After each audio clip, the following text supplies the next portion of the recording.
Chapter 33. A Battle of Monsters.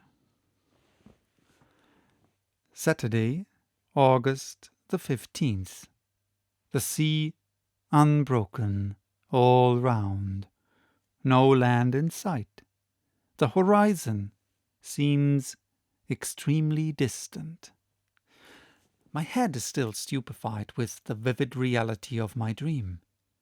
My uncle has had no dreams. He is out of temper. He examines the horizon all round with his glass, and folds his arms with the air of an injured man. I remark that Professor Liedenbrock has a tendency to relapse into an impatient mood, and I make a note of it in my log. All my danger and sufferings were needed to strike a spark of human feeling out of him, but now that I am well, his nature has resumed its sway. And yet, what cause was there for anger? Is not the voyage prospering as favourably as possible under the circumstances? Is not the raft spinning along with marvellous speed? "You seem anxious, my uncle," I said, seeing him continually with his glass on his eye. "Anxious? Not at all." "Impatient, then?" "One might be, with less reason than now." "Yet we are going very fast." "What does that signify? I am not complaining that the rate is slow, but that the sea is so wide." I then remembered that the professor, before starting, had estimated the length of this underground sea at 30 leagues. Now we had made 3 times the distance, yet still the southern coast was not in sight. "We are not descending as we ought to be," the professor declares. "We are losing time, and the fact is, I have not come all this way to take a little sail upon a pond on a raft." He called this sea a pond, and our long voyage taking a little sail. "But," I remarked, "since we have followed the road that Saknussemm has shown us—" "That is just the question. Have we followed that road? Did Saknussemm meet this sheet of water? Did he cross it? Has not the stream that we followed led us altogether astray? At any rate, we cannot feel sorry to have come so far. This prospect is magnificent and—" "But I don't care for prospects. I came with an object, and I mean to attain it. Therefore, don't talk to me about views and prospects." I take this as my answer, and I leave the professor to bite his lips with impatience. At 6 in the evening, Hans asks for his wages, and his 3 Rix-dollars are counted out to him. Sunday, August the 16th. Nothing new. Weather unchanged. The wind freshens. On awaking, my first thought was to observe the intensity of the light. I was possessed with an apprehension lest the electric light should grow dim or fail altogether. But there seemed no reason to fear. The shadow of the raft was clearly outlined upon the surface of the waves. Truly, this sea is of infinite width. It must be as wide as the Mediterranean or the Atlantic, and why not? My uncle took sounding several times. He tied the heaviest of our pickaxes to a long rope, which he let down 200 fathoms. No bottom yet, and we had some difficulty in hauling up our plummet. But when the pick was shipped again, Hans pointed out on its surface deep prints, as if it had been violently compressed between 2 hard bodies. I looked at the hunter. "Tender," said he. I could not understand him, and turned to my uncle, who was entirely absorbed in his calculations. I had rather not disturb him while he is quiet. I returned to the Icelander. He, by a snapping motion of his jaws, conveys his ideas to me. "Teeth!" I cried, considering the iron bar with more attention. "Yes, indeed. Those are the marks of teeth imprinted upon the metal. The jaws which they arm must be possessed of amazing strength. Is there some monster beneath us belonging to the extinct races, more voracious than the shark, more fearful in vastness than the whale?" I could not take my eyes off this indented iron bar. Surely, will my last night's dream be realized? These thoughts agitated me all day, and my imagination scarcely calmed down after several hours' sleep. Monday, August the 17th. I am trying to recall the peculiar instincts of the monsters of the pre-Adamite world, who, coming next in succession after the mollusks, the crustaceans, and the fishes, preceded the animals of mammalian race upon the earth. The world then belonged to reptiles. Those monsters held the mastery in the seas of the second period. They possessed a perfect organization, gigantic proportions, prodigious strength. The saurians of our day, the alligators and the crocodiles, are but feeble reproductions of their forefathers of primitive ages. I shudder as I recall these monsters to my remembrance. No human eye has ever beheld them living.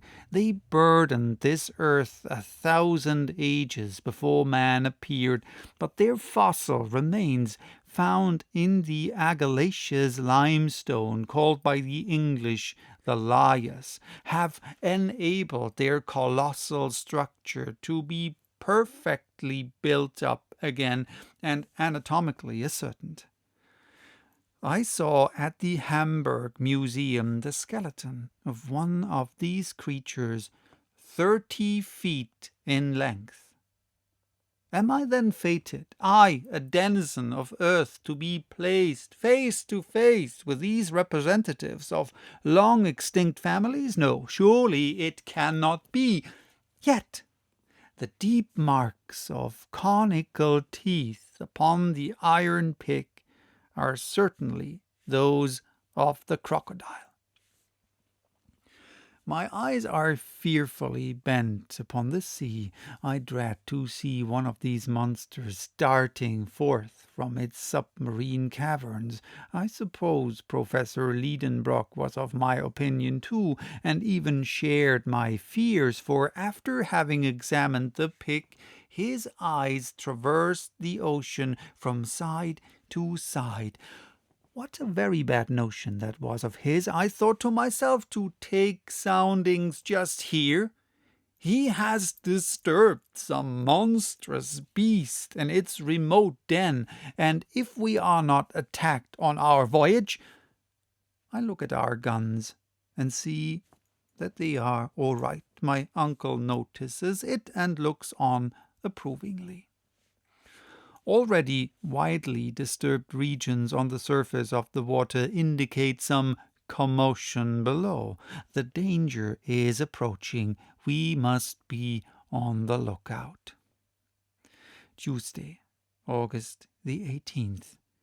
Evening came, or rather the time came when sleep weighs down the weary eyelids, for there is no night here, and the ceaseless light wearies the eyes with its persistency, just as if we were sailing under an Arctic sun. Hans was at the helm. During his watch I slept. 2 hours afterwards, a terrible shock awoke me. The raft was heaved up on a watery mountain and pitched down again at a distance of 20 fathoms. "What is the matter?" shouted my uncle. "Have we struck land?" Hans pointed with his finger at a dark mass 600 yards away, rising and falling alternately with heavy plunges. I looked and cried, "It is an enormous porpoise!" "Yes," replied my uncle, "and there is a sea lizard of vast size."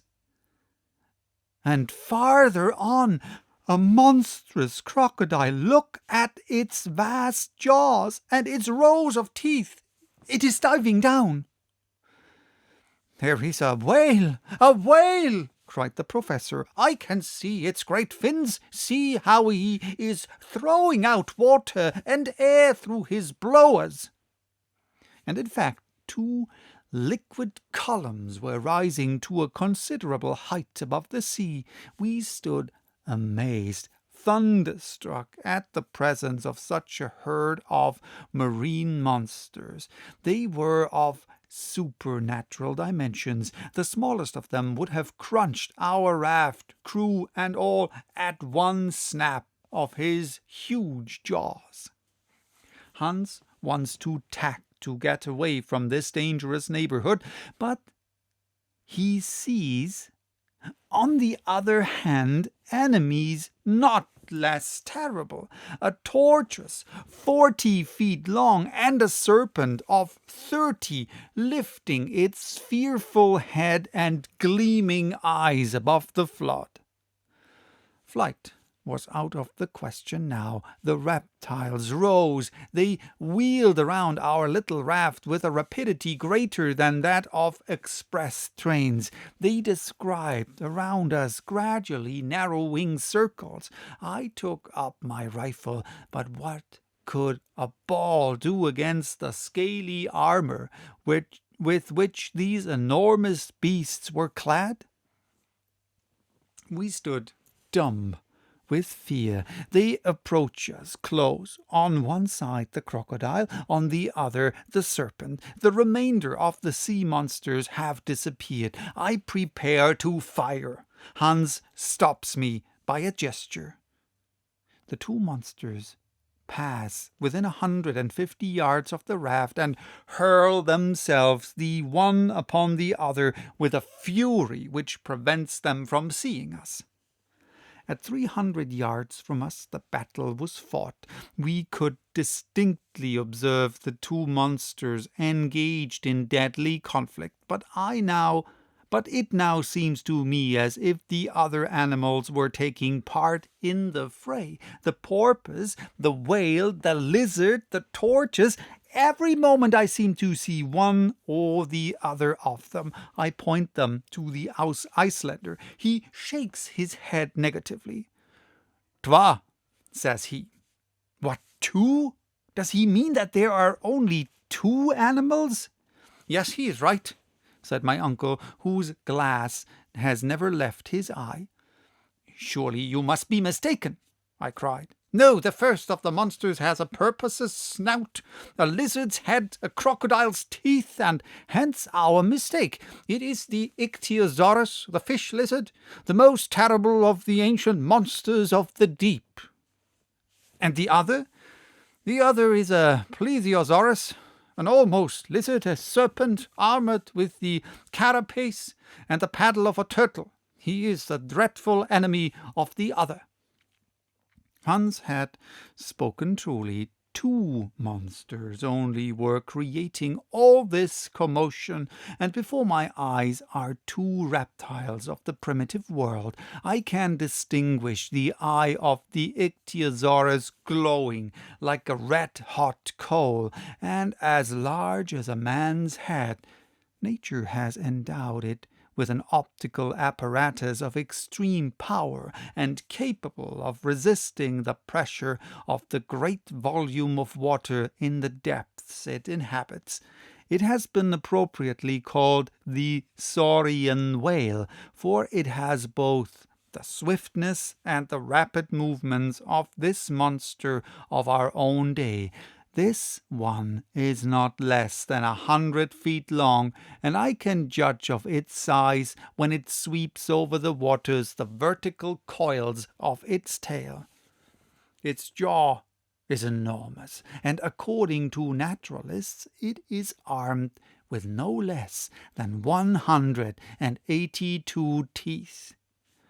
The plesiosaurus, a serpent with a cylindrical body and a short tail, has 4 flappers or paddles to act like oars. Its body is entirely covered with a thick armor of scales, and its neck, as flexible as a swan's, rises 30 feet above the waves. Those huge creatures attacked each other with the greatest animosity. They heaved around them liquid mountains, which rolled even to our raft and rocked it perilously. 20 times we were near capsizing. Hissings of prodigious force are heard. The two beasts are fast locked together. I cannot distinguish the one from the other. The probable rage of the conqueror inspires us with intense fear. 1 hour, 2 hours pass away. The struggle continues with unabated ferocity. The combatants alternately approach and recede from our raft. We remain motionless, ready to fire. Suddenly, the ichthyosaurus and the plesiosaurus disappear below, leaving a whirlpool eddying in the water. Several minutes pass by while the fight goes on under water. All at once, an enormous head is darted up, the head of the plesiosaurus. The monster is wounded to death. I no longer see his scaly armor. Only his long neck shoots up, drops again, coils and uncoils, droops, lashes the water like a gigantic whip, and writhes like a worm that you tread on. The water is splashed for a long way round.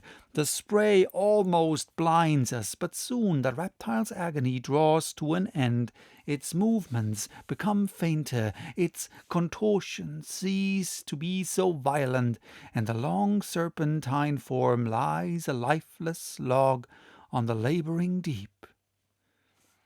As for the ichthyosaurus, has he returned to his submarine cavern, or will he reappear on the surface of the sea?